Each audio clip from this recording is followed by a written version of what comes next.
Assalamualaikum warahmatullahi wabarakatuh. Selamat pagi teman-teman semuanya. Gimana? Sudah kenal dengan anggota-anggota kelompok 3? Semoga sudah ya. Dan tak lupa juga yang saya hormati Ibu Dr. Cucun Sunaingsi MPD selaku dosen mata kuliah Kebijakan dan Inovasi Pendidikan di kelas 4E. Oke teman-teman, di sini kita akan membahas mengenai proses kebijakan pendidikan, di mana akan ada beberapa pokok pembahasan yang akan kita bahas. Yang pertama, kita akan membahas mengenai apa itu konsep proses kebijakan pendidikan, lalu pendekatan, proses atau tahapannya, sampai model-model. Nanti kita akan bahas tuntas. Penasaran kan? Yuk langsung saja kita mulai. Baik, terima kasih kepada moderator atas kesempatannya. Nah, di sini saya akan membahas terlebih dahulu tentang konsep proses kebijakan pendidikan. Ada 3 hal yang harus dipahami. Yang pertama, kebijakan. Kebijakan merupakan keputusan formal tertulis dalam organisasi yang mengikat dan mengatur perilaku untuk menciptakan nilai baru dalam kehidupan warga negara. Kebijakan harus bersifat proaktif dan problem solving.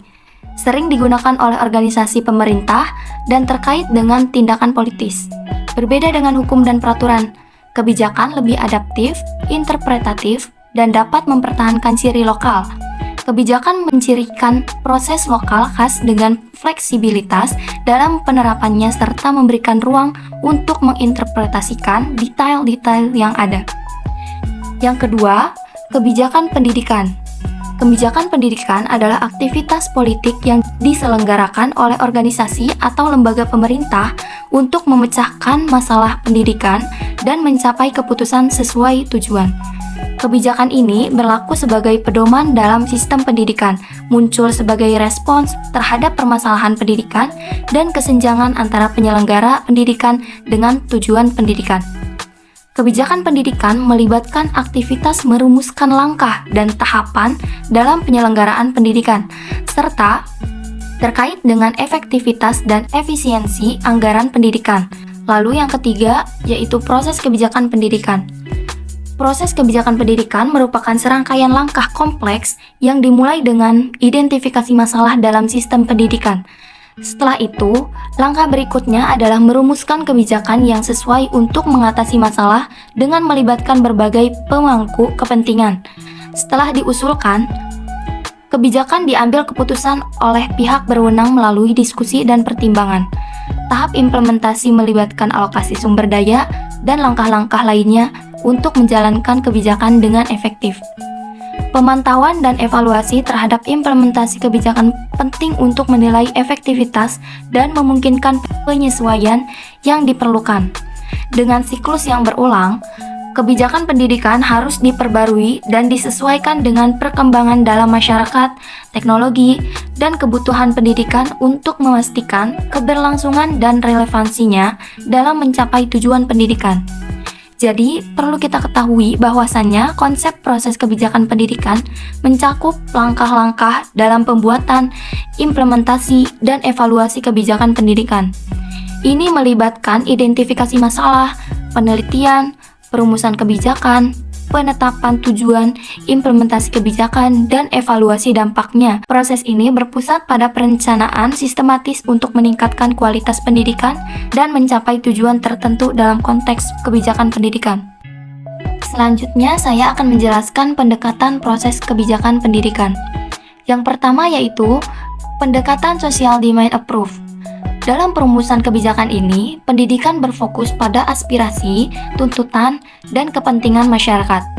Para pengambil kebijakan mendeteksi aspirasi masyarakat sebelum merumuskan kebijakan, serta merespon tuntutan masyarakat setelah implementasi kebijakan.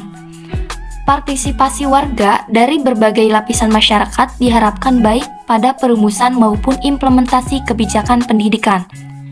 Pendekatan ini termasuk tipe perumusan kebijakan yang bersifat pasif, di mana kebijakan baru dirumuskan berdasarkan tuntutan masyarakat. Lalu yang kedua, ada pendekatan manpower approach. Pendekatan ini menekankan pertimbangan rasional untuk menciptakan ketersediaan sumber daya manusia yang memadai di masyarakat. Tidak memperhatikan permintaan atau tuntutan masyarakat. Pendekatan ini lebih fokus pada pertimbangan rasional dan visi pengambilan kebijakan. Pemerintah sebagai pemimpin memiliki legitimasi kuat dalam merumuskan kebijakan pendidikan. Meskipun bersifat otoriter dan kurang menghargai proses demokratis, pendekatan ini dianggap efisien dalam perumusan kebijakan pendidikan serta memiliki dimensi jangka panjang. Oke, teman-teman, selanjutnya kita akan membahas mengenai proses kebijakan pendidikan. Di sini terdapat menurut Put and Springer dalam Syafarudin pada tahun 1999, halaman 81. Ternyata ada 3 tahapan proses kebijakan pendidikan. Yang pertama, formulasi kebijakan. Nah, tahap formulasi kebijakan pendidikan adalah proses merumuskan kebijakan pendidikan yang akan dilaksanakan. Tahap ini diawali dengan mengidentifikasi masalah atau kebutuhan di bidang pendidikan yang perlu ditangani dengan kebijakan baru. Selanjutnya, dilakukan pengumpulan data dan analisis untuk memahami akar permasalahan. Intinya teman-teman, pada tahap formulasi ini terdapat proses pembuatan kebijakan pendidikan, di mana di sini ditentukan tujuannya, sasarannya, dan rencana program kebijakan pendidikannya. Proses yang kedua adalah implementasi kebijakan. Nah, tahap implementasi kebijakan adalah pelaksanaan kebijakan yang telah dirumuskan pada tahap sebelumnya. Kebijakan dilaksanakan oleh instansi pemerintah terkait sesuai rencana implementasi yang telah disusun. Dalam tahap ini, kebijakan yang masih bersifat abstrak diwujudkan menjadi program atau kegiatan nyata, di mana sumber daya dialokasikan, prosedur diterapkan, dan berbagai pihak dilibatkan agar tujuan kebijakan dapat tercapai. Oke, selanjutnya adalah proses yang terakhir nih teman-teman, yaitu proses evaluasi kebijakan. Tahap evaluasi kebijakan pendidikan adalah penilaian terhadap hasil atau dampak dari implementasi kebijakan. Evaluasi juga bertujuan untuk melihat apakah implementasi kebijakan telah sesuai dengan rencana dan apakah tujuan kebijakan telah tercapai atau belum. Evaluasi pun mengidentifikasi hambatan, kekurangan, dan efek samping dari kebijakan, di mana nantinya hasil dari evaluasi ini digunakan untuk memperbaiki kebijakan pendidikan dan untuk merumuskan kebijakan pendidikan di masa yang mendatang. Dengan demikian, evaluasi juga membantu agar kebijakan pendidikan dapat terus disempurnakan. Nah, ternyata di sini juga terdapat model proses kebijakan pendidikan. Nah, sebelum kita membahas model-modelnya teman-teman, kita harus tahu dulu sebenarnya model di sini tuh apa sih? Nah, model dalam kebijakan pendidikan adalah kerangka konseptual yang digunakan untuk membantu pembuatan keputusan dan pemecahan masalah dalam penyusunan kebijakan pendidikan. Di sini terdapat 4 model proses kebijakan pendidikan. Yang pertama, terdapat model deskriptif.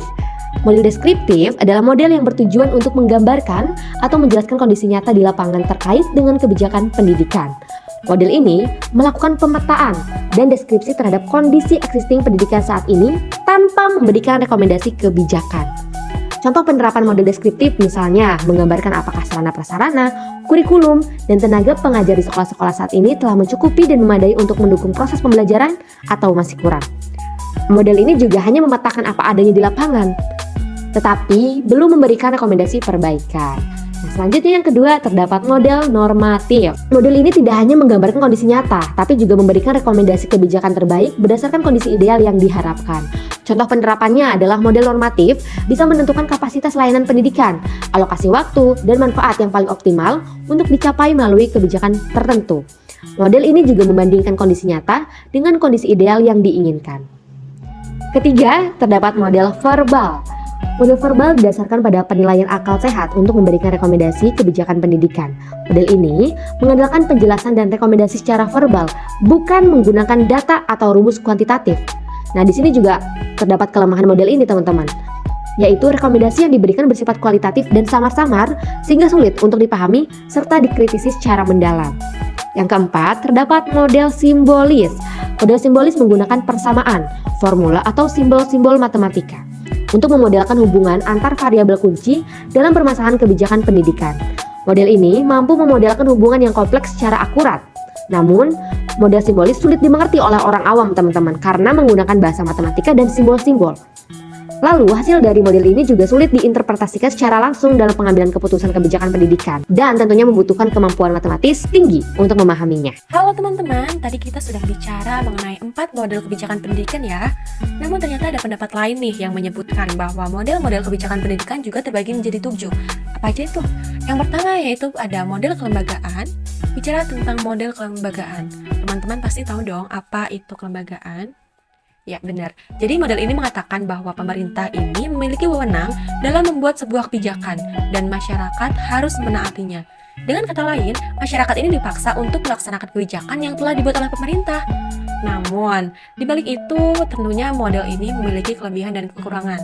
Yang mana kelebihan dari model ini yaitu pemerintah ini dapat menuntun masyarakat dalam pelaksanaan kebijakan yang telah dibuat oleh pemerintah. Sedangkan kekurangannya yaitu model ini tidak memperhatikan hubungan antara lembaga dan tidak memperhatikan isi dari kebijakan itu sendiri. Selanjutnya yang kedua yaitu model sistem. Model sistem ini dikembangkan oleh ahli yang bernama Payne and Nams, yang mana model sistem ini biasa disebut dengan model deskriptif, teman-teman. Nah, di model deskriptif ini mendeskripsikan bahwa adanya interaksi antara pembuat kebijakan dan lingkungan sebagai hal yang dinamis, yang mana interaksi tersebut dapat berbentuk input maupun output. Nah, output yang dihasilkan akan menjadi bagian dari lingkungan yang akan melakukan interaksi dengan organisasi. Model sistem ini tentunya memiliki kelebihan dan kekurangan, yang mana kelebihan dari model ini yaitu memiliki input dan proses yang jelas sesuai prosedur, sehingga menghasilkan output yang jelas juga. Namun, efisiensi waktu menjadi kelemahan dari model ini dikarenakan membutuhkan waktu yang banyak dalam menampung input dan melaksanakan proses sebelumnya yang dilahirkan kebijakan. Selanjutnya yang ketiga yaitu ada model penyelidikan campuran, yang mana model penyelidikan campuran ini biasa dikenal dengan model mixed scanning yang menggunakan aspek-aspek dari dua pendekatan maupun dua sudut pandang. Nah, model penyelidikan campuran menuntut pembuat kebijakan untuk menggunakan teori rasional, yang mana teori ini bersifat menyeluruh dan inkrementalisme dengan memperhatikan situasi dan kondisi yang berbeda. Di model ini tentunya ada kelebihan dan kekurangannya juga. Kelebihannya yaitu melihat dari dua sisi utama dan khusus dalam merumuskan kebijakan, sehingga kebijakan yang ditemukan lebih terperinci. Namun, hal ini menjadi kelemahan karena pembidikan permasalahan tersebut hanya difokuskan kepada beberapa daerah saja, sehingga banyak daerah yang akan luput dari pantauan. Selanjutnya yaitu ada model rasional, yang mana model rasional ini merupakan kebijakan yang didapatkan dari perolehan sosial maksimum. Artinya apa? Bahwa model rasional yang digunakan oleh pemerintah harus mampu untuk menghasilkan kebermanfaatan yang maksimal. Maksimal untuk siapa? Bagi masyarakat tentunya. Dan teori ini juga mempresisikan berbagai bentuk prosedur dalam mengambil keputusan yang diperoleh dari cara yang dianggap efisien dalam merumuskan kebijakan. Nah, model rasional ini berasal dari pemikiran rasionalisme dan positivisme yang bersifat ilmiah. Hal ini dikarenakan model rasional meyakini bahwa permasalahan yang dihadapi dapat diselesaikan melalui metode yang ilmiah dan rasional. Kelebihannya yaitu kebijakan yang akan dilahirkan sesuai dengan kondisi di lapangan. Namun, kelemahannya yaitu keterbatasan rasional intelektual dari si pembuat kebijakan. Selanjutnya yang kelima yaitu ada model inkrementalis. Nah, model inkrementalis ini merupakan bentuk kritik dari model rasional yang tadi, yang mana model ini beranggapan bahwa pembuat kebijakan tidak memungkinkan melaksanakan proses seperti model rasional, dikarenakan adanya keterbatasan pada pembuat kebijakan seperti keterbatasan waktu, intelektual, maupun biaya. Model ini melakukan penyesuaian dengan realitas kehidupan demokratis dan pluralitas sehingga keterbatasan yang dimiliki manusia. Kemudian model ini juga berlandaskan bahwa adanya perubahan inkrementalis mengakibatkan adanya proses keamanan apabila terjadinya perubahan kebijakan. Segala bentuk pengetahuan yang dipercayakan dilandaskan kepada satu-satunya cara untuk memperoleh keputusan tanpa memunculkan resiko. Kemudian, kelebihan dari model ini yaitu kebijakan yang dilahirkan lebih cepat, karena kebijakan yang dilahirkan merupakan kebijakan yang dianggap paling tepat tanpa memikirkan alternatif lainnya. Namun, yang menjadi kelemahannya adalah kebijakan hanya dapat diterapkan pada permasalahan yang bersifat rutin. Yang keenam yaitu model analisis kebijakan pendidikan. Model analisis kebijakan pendidikan ini merupakan suatu upaya dalam memperoleh dan menghasilkan kebijakan melalui proses argumentasi dan metode inquiry dalam pendekatan disiplin ilmu sosial terapan dengan pengambilan keputusan politis dalam memecahkan permasalahan dalam sebuah kebijakan. Nah, model ini terdiri dari 3 bentuk, yaitu yang pertama, model prospektif. Model prospektif merupakan model analisis yang dilakukan sebelum sebuah kebijakan diimplementasikan. Kemudian, yang kedua yaitu model retrospektif, yaitu model analisis kebijakan yang dilakukan setelah kebijakan tersebut diterapkan. Serta yang ketiga yaitu model integratif yang merupakan model yang menggabungkan dua analisis kebijakan sebelumnya. Nah, bicara tentang kebijakan ini tentunya juga ada kelebihan, yang mana kelebihannya yaitu bahwa kebijakan yang dihasilkan sesuai dengan permasalahan yang dihadapi oleh masyarakat. Namun, kebijakan ini juga membutuhkan banyak biaya dan tenaga yang banyak. Yang ketiga yaitu model pendekatan implementasi kebijakan publik, yang mana di sini ada dua pendekatan, yaitu komando top down dan pendekatan pasar bottom up. Nah, pendekatan ini memicu pada model kerangka kerja yang saling berhubungan antara kebijakan dan hasilnya. Pendekatan top down ini merupakan pendekatan yang dilahirkan dari tingkat atas atau dari pusat, sedangkan bottom up berarti lebih bersifat rasional. Kemudian teman-teman perlu kamu ketahui bahwa model ini diasumsikan sebagai alur maupun proses, yang mana model ini memandang proses dari perubahan politik dan sosial yang kebijakannya dibuat oleh pemerintah untuk memperbaiki permasalahan yang dapat pada masyarakat.